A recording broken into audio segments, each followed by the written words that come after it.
जो चित्र बिहार आप देखुं ये प्रत्याशित ना अप्रत्याशित नहीं अप्रत्याशित यही सेन्स रे जे बहुत गुड़े विजय होची जोटा क्लोज फाइट बोली कहला तो इंडिया एडवांटेज थिला 1,40,00,000 महिला के अकाउंट 10,000 गला एवं कांग्रेस फाइट करि पारानी 60 सीट नेला एवं सही परिमाण फाइट करि पारानी ये दीटा फैक्टर डिसाइडिंग फैक्टर हला जोटा में आगुरु मध्य स्टूडियो रे आलोचना करथिले सीटा प्रतिफलित हला 9% वुमेन वोटिंग हेछि तो से वोटा ट्रांसफर हेछि नीतीश कुमार को पाखु बा तांका एनडीए को तेणु डेफिनेटली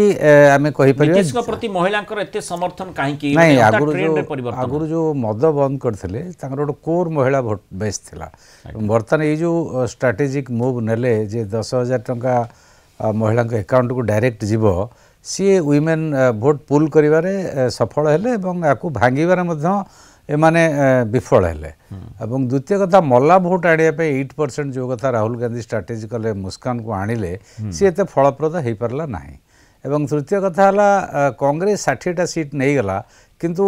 30 ରୁ 35 रे सीरियसली लड़ीबार तार ऑर्गेनाइजेशनल कैपेसिटी थिला किंतु आउ 30टा सीट रे लड़ी पारे जोटा रिफ्लेक्टेड हेछि तार प्रभाव मध्य